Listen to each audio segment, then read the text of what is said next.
Memahami dan menganalisis buku guru dan buku siswa dalam pembelajaran IPA sekolah dasar. Analisis buku guru dan buku siswa. Buku guru adalah buku pendukung pembelajaran yang menjadi pegangan guru. Berisi materi dan skenario pembelajaran yang menjadi panduan bagi guru dalam menjalankan langkah-langkah pembelajaran. Sedangkan, buku siswa adalah buku yang diperuntukkan bagi siswa yang dipergunakan sebagai panduan aktivitas pembelajaran untuk memudahkan siswa dalam menguasai kompetensi tertentu. Struktur dan hubungan fungsional buku siswa dengan buku guru. Struktur buku guru. 1. Kata pengantar. Bagian ini perlu dibaca guru, agar guru memahami latar belakang penyusunan buku dan tujuan yang ingin dicapai dengan penyusunan buku tersebut. 2. Tentang buku guru. Memuat informasi cakupan buku guru dan cakupan aktivitas pembelajaran yang tertuang dalam buku guru. 3. Bagaimana menggunakan buku guru. Halaman ini juga bagian penting yang harus dibaca dan difahami oleh guru, karena memberikan informasi hal-hal penting yang harus diperhatikan oleh guru dalam menggunakan buku guru sebagai persiapan menggunakan buku siswa. 4. Panduan penilaian. Halaman ini berisi informasi teknik dan instrumen penilaian, dan contoh-contoh rubrik penilaian yang akan digunakan oleh guru dalam melakukan evaluasi proses pembelajaran. 5. Standar kompetensi lulusan dan kompetensi inti. Halaman yang mengingatkan kepada guru standar kompetensi lulusan baik ranah sikap, keterampilan, maupun sikap serta kompetensi inti setiap kelas yang akan dicapai selama proses pembelajaran. 6. Pemetaan kompetensi dasar 1 dan 2. Pemetaan kompetensi dasar yang berasal dari kompetensi inti 1 dan 2 bukan untuk diajarkan secara eksplisit sebagai materi pembelajaran, namun memandu guru untuk melakukan pembiasaan-pembiasaan kompetensi tersebut selama proses pembelajaran berlangsung. 7. Pemetaan kompetensi dasar 3 dan 4. Halaman ini memuat informasi tentang kompetensi-kompetensi berasal dari kompetensi inti 3 dan 4 yang harus dicapai dalam satu tema pembelajaran. 8. Ruang lingkup pembelajaran. Halaman ini memberikan gambaran ringkas tentang kegiatan yang akan dilaksanakan oleh guru dan kemampuan yang akan dikembangkan dalam setiap kegiatan tersebut selama 1 minggu. 9. Halaman pembelajaran. Jika mengacu pada struktur kurikulum 2013, jumlah jam pelajaran di kelas 1 adalah 30 jam per minggu atau 5 jam pelajaran per hari. Kegiatan pembelajaran yang tertuang dalam buku guru diasumsikan dilakukan selama 4 jam pelajaran atau 4 kali 35 menit. Struktur buku siswa.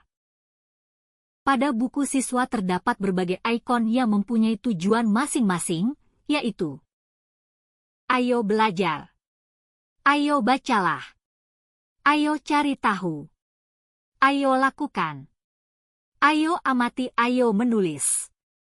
Ayo ceritakan. Ayo bekerja sama. Ajak siswa untuk memiliki rasa ingin tahu terhadap suatu hal, khususnya yang berkaitan dengan tema pembelajaran. Guru juga bisa mengkombinasikan dengan video atau gambar-gambar yang relevan dengan siswa itu sendiri. Hubungan fungsional buku guru dan buku siswa. Buku guru dan buku siswa dalam pemanfaatannya merupakan satu kesatuan yang tak dapat dipisahkan, artinya ketika guru menggunakan buku siswa untuk keperluan pembelajaran peserta didiknya maka saat itu pula guru memerlukan buku guru yang akan dijadikan pedoman dalam memanfaatkan buku siswa. Proses analisis buku guru dan buku siswa 2013 IPA. 1. Pemetaan kompetensi dasar dari kompetensi inti 1 dan 2. 2. Pemetaan kompetensi dasar dari kompetensi inti 3 dan 4.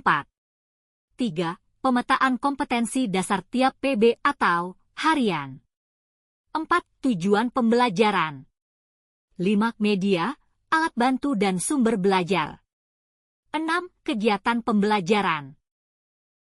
Penggunaan kurikulum 2013 dalam pembelajaran IPA di SD. Kurikulum merupakan suatu rencana pendidikan yang memberikan pedoman dan pegangan tentang jenis, lingkup, dan urutan isi, serta proses pendidikan. Dalam pembelajaran IPA, peserta didik didorong untuk menemukan sendiri dan mentransformasikan informasi yang kompleks dan memperbaikinya apabila aturan tidak sesuai lagi. Kekurangan dan kelebihan kurikulum 2013 dan kurikulum Merdeka. Kekurangan kurikulum 2013. 1. Guru tidak dilibatkan dalam pembuatan kurikulum 2013. 2. Banyak sekolah yang masih menerapkan KBM konvensional. 3. Sarana yang belum memadai dan merata. 4. Sistem penilaian terlalu rumit. 5. Dalam menyusun RPP guru kurang kreatif. 6. Materi yang wajib dikuasai oleh siswa terlalu banyak. 7. Sekolah kurang memadai dalam menyikapi kurikulum yang ada. Kelebihan kurikulum 2013. 1. Lebih menekankan pada pendidikan karakter. 2. Memungkinkan siswa lebih aktif, kreatif, dan inovatif. 3. Lebih responsif terhadap fenomena sosial yang ada. 4. Proses penilaian dilakukan dari semua aspek. 5. Lembaga memperoleh pendampingan dari pusat. 6. Mendorong guru untuk semakin kreatif sebagai fasilitator pembelajaran. 7. Penyediaan fasilitas belajar semakin efisien. Kekurangan kurikulum Merdeka. 1. Kurikulum Merdeka masih belum sempurna dalam hal penerapan. 2. Sistem pendidikan dan pengajaran yang direncanakan belum berhasil sepenuhnya. 3. Sistem yang tidak terstruktur dan kekurangan sumber daya manusia atau SDM. Kelebihan kurikulum Merdeka. 1. Kurikulum lebih sederhana, tetapi cukup mendalam. 2. Kurikulum Merdeka lebih berfokus pada pengetahuan esensial dan pengembangan siswa berdasarkan proses dan tahapan. 3. Pembelajaran lebih menyenangkan dan tidak tergesa-gesa. 4. Peserta didik memiliki lebih banyak kebebasan yaitu dapat memilih mata pelajaran sesuai dengan minat bakat mereka. 5. Guru dapat mengatur pengajaran berdasarkan jenjang capaian dan perkembangan peserta didik. Tugas. Buatlah esai studi komparasi mengenai analisis buku teks di SD.